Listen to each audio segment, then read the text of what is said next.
Vale, ja estem en directe. Eh, Ara fem una videoconferència amb en Vicent Partal. Ell és director, ben bé va ser un dels primers que va apostar pels mitjans de comunicació online. Llavors, crec que l'opinió d'en Vicent respecte una mica a el que està passant actualment i com es viu des dels mitjans de comunicació, tant en l'àmbit laboral com econòmic com social, trobo que és molt interessant també de que tinguem, de que gaudim una mica de la teva opinió. I sí que, Vicent, molt benvingut, moltíssimes gràcies per acceptar aquesta petició, per participar en aquest projecte. Sí? Gràcies a vosaltres. Perfecte. I res, si vols, saluda els meus alumnes que t'estan veient ara mateix. Encantat de saludar-vos. Suposo que esteu tots en una situació tan estranya com tots els altres, però penseu que aprofitar per adquirir coneixements i reflexionar sobre el que sou és molt important, així que tant se val si això ho fem en l'aula o telemàticament. Ja sé que és millor l'aula, però telemàticament no està mal tampoc. Perfecte.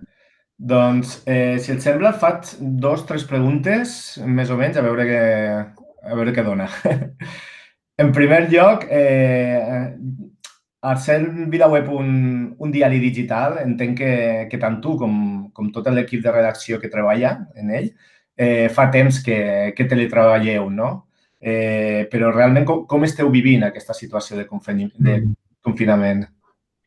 No penses que tant. És veritat que nosaltres teníem una certa costum de fer teletreball.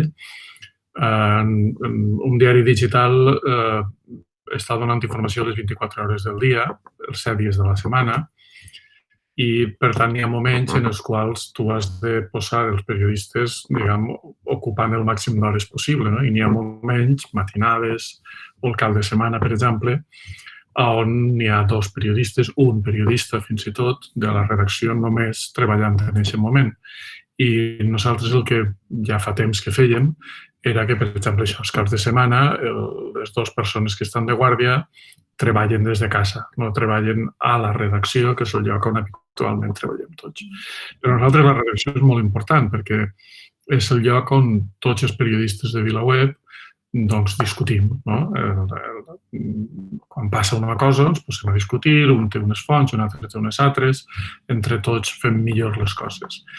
Clar, si no recordo malament, el 14 de març, per tant, avui deu fer 6 setmanes, o 7, ja no sé, 6. Quan va començar tot el tema del confinament, vàrem prendre la decisió de confinar-nos tots a casa, és a dir, no n'hi ha ningú treballant, la redacció està tancada des de fa 6 setmanes, que és una sensació molt estranya, perquè tots estem a casa, tots estem fent la mateixa feina des de casa, però ens hem hagut d'adaptar a coses que no eren habituals. Sí que és veritat que ho tenim més fàcil que altres diaris que estan molt acostumats, que estan menys acostumats al teletreball, però no han parat d'aparèixer coses noves. Per exemple, jo estic dirigint la redacció per WhatsApp. Clar, és molt més cansat i molt més pesat i molt més difícil i més descontrolat que dirigir-la assumant-me i dient això o allò, o anant a una taula a dir això o allò. Jo crec que aquí estan passant coses, per exemple, jo noto molt que no n'hi ha diferència entre casa i redacció, amb la qual cosa treballes 24 hores, que és mortal de necessitat. Eixa diferenciació que existia abans, sempre estàs pendent, un director de diari està pendent les 24 hores del diari, però el diari va sol, i només si passa alguna cosa important t'avisen o te pregunten. Això permetia que n'hi haguera un moment que me'n podia anar al cine, em podia anar a sopar o a pegar una volta, I ara no, no n'hi ha cap barrera, amb la qual cosa jo crec que estem vivint una situació molt excepcional, molt sorprenent en molts aspectes, però que també ens està ensenyant moltes coses. Per exemple, a VilaWeb fèiem molt actes públics, fèiem xerrades amb subscriptors. L'any passat en vam fer una a Banyoles, precisament. Fèiem actes públics, en teníem programats en aquestes 6 setmanes, em sembla que n'hi havia com 10 o 12 programats, i òbviament ara no es poden fer perquè no es pot, en plena pandèmia. Això ens ha obligat, ens ha forçat a buscar maneres alternatives de fer-ho, i hem trobat un software que ens permet fer com de baix, pot entrar en vídeo en directe. Per exemple, ahir en vam fer un on participava gent des de València, des de Perpinyà, des de l'Alguer, des de Barcelona, des d'Alella. Clar, això és fabulós, no? Perquè és una cosa molt millor encara que la que tenies abans, no? I això ho has hagut d'aprofitar fent per culpa de la pandèmia i del que ens està passant, la qual crec que dona una lliçó, que és que sempre n'hi ha oportunitats. Crec que és el més important. Quan te passa alguna cosa, busca quina oportunitat obre això. Perfecte, sí. Una prova és això, no? És l'entrevista d'una altra forma, igual potser en Vicent i jo no haguéssim estat parlant, no? Ha hagut de passar això, no? Per una mica, doncs, reconsiderar l'activitat, allò que fèiem a la classe, no? I aprofitar el moment, com has dit tu, no? L'oportunitat. Com a periodista, em faig una altra pregunta. Com a periodista, podries valorar la importància que té la premsa en aquests moments que són realment excepcionals? Ho dic perquè hi ha famílies doncs, que han patit i estan patint, per exemple, ERTOs, no? I que estan llegint, estan escoltant, estan veient les notícies diàriament, no? En aquest cas, podries dir també la teva opinió, Vicent? Sí, és la meva opinió, que queda clar que és la meva opinió, perquè quan parlem de la premsa estem parlant de coses molt diferents. N'hi ha una premsa que s'entén com servei públic i n'hi ha una premsa que s'entén com pura especulació econòmica i n'hi ha una premsa sèria i una premsa que no ho és gens i, per tant, jo només expliqué tal com ho veig jo.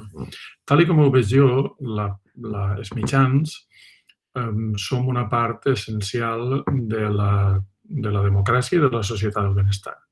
No n'hi ha societats sèries que funcionen bé sense una bona premsa i al mateix temps no n'hi ha una bona premsa sense lectors crítics, perquè no és només un problema dels qui fem la premsa, també és un problema dels qui la llegiu. En aquest sentit, clar, quan hi ha una situació tan extraordinària com la que estem vivint amb la Covid-19, d'alguna manera remarca tant el que té de bo la premsa com el que té de roïn, tant el que té de bo com el que té de dolent. És a dir, estos dies hem vist gent donant informacions sense cap base que l'únic que fan és confondre els ciutadans manipulant el que està passant i, en canvi, hem vist gent que fa uns esforços molt grans per entendre una situació que tots sabem que no la podem entendre al 100%, que està passant, que era inesperada, que tenim molt d'arguments per entendre què està passant, però que no tenim prou arguments com per entendre què està passant. Jo, en aquest sentit, el que crec és que els lectors, la gent que consumiu premsa, els propis periodistes necessiten que sigueu molt crítics i que no ens tolereu el mal ús o la mala praxis que en un moment determinat puguem fer.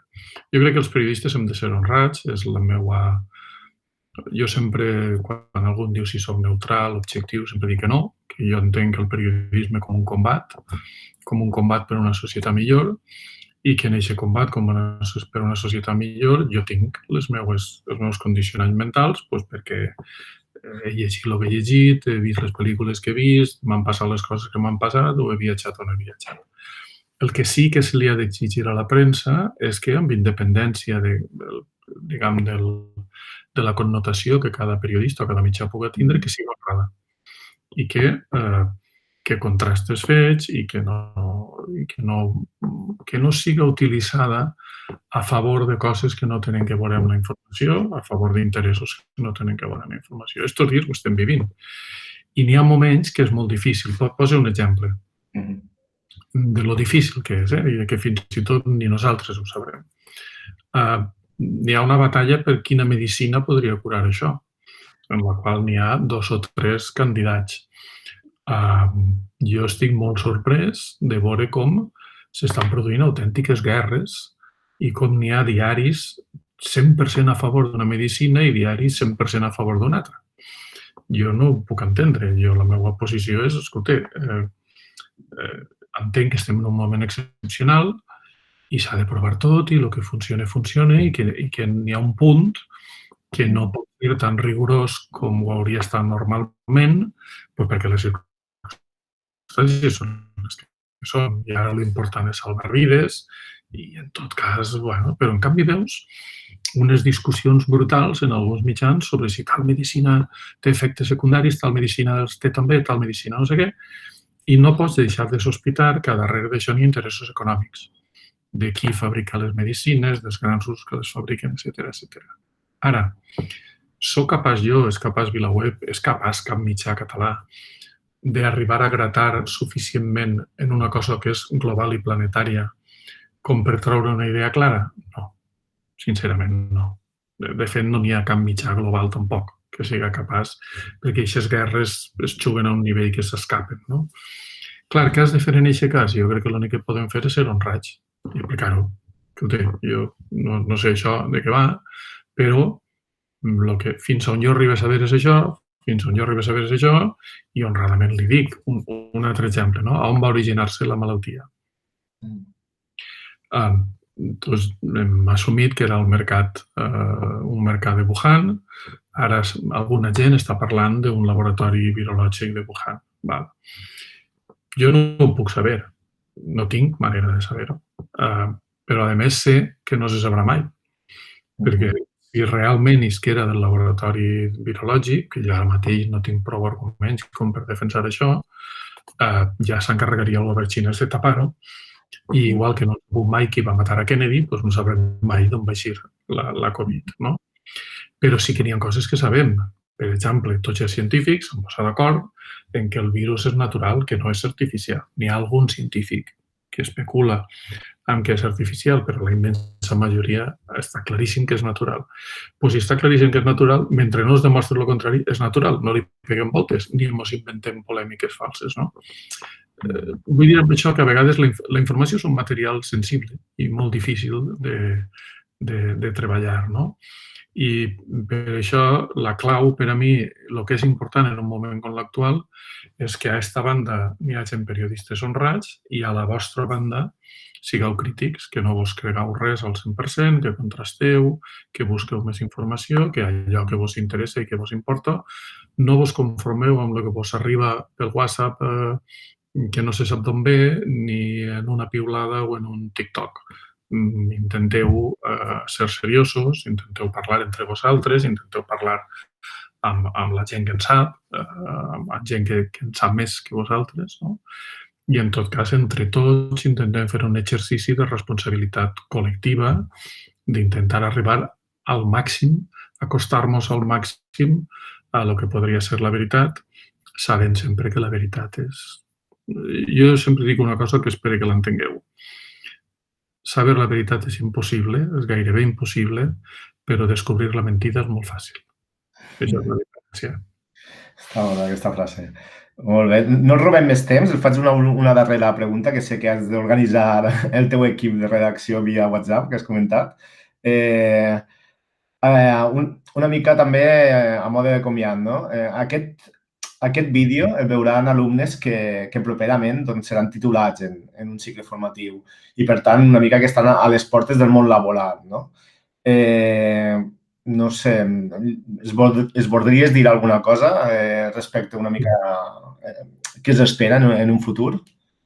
Sí, jo crec que avui, i més encara enmig d'esta pandèmia, parlar del futur és... no tenim ni idea de quin serà el futur.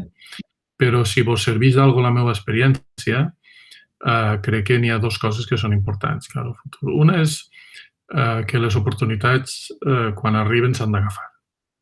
I dos, és que no saps mai el que acabaràs fent. Però no es pot improvisar. Necessiteu una base sòlida, necessiteu saber d'algo. Les oportunitats no cauen del cel, te les treballes i necessiteu estudiar, aprendre, aprendre treballant, tot això, no? Però penseu sempre, i jo crec que aquest món en el que estem entrant ara encara ho és més, penseu sempre que sempre n'hi ha oportunitats, sempre n'hi ha alguna cosa nova que algú no ha fet, o alguna cosa que molt poca gent ha fet i que tu pots fer a nivell local, i no tingueu por a provar, i no tingueu por a fracassar. Si una cosa no funciona, deixeu estar i feu-ne una altra. Però el que és important és, i més encara en aquest món en el que estem entrant, el que és important és lluitar i pensar i treballar i intentar no defallir mai i buscar sempre, a partir del que tu t'has format i a partir del que tu has fet, a on pots anar a parar. Jo, per exemple, vaig fer magisteri, vaig ser mestre, vaig treballar 2 anys i després vaig fer, i no vaig acabar cap de les 2 carreres, una cosa que aleshores es deia Geografia i Història i una cosa que es deia Dret. No vaig tindre aquelles 2 carreres, però la geografia i història i el dret són el que m'ha servit per poder analitzar el món. Tot el que vaig aprendre, encara que no tinga títol, em va ajudar a fer el que he acabat sent, que no té res a veure amb el que vaig estudiar, que és de periodista. No? Em sembla que potser això vos pot donar una indicació del que s'ha de fer, però sempre n'hi ha que tindre una base sobre la qual assentar-se i espero que tingueu molta sort en la vida que vos espera. Perfecte. Doncs encantat de poder-te saludar, de poder parlar amb tu. Estic segur que parlo en nom dels meus alumnes, que quan el vegin doncs, trobarà molt interessant les teves paraules. Moltíssimes gràcies. I estem en contacte per altres coses. Moltes gràcies. Molt bé.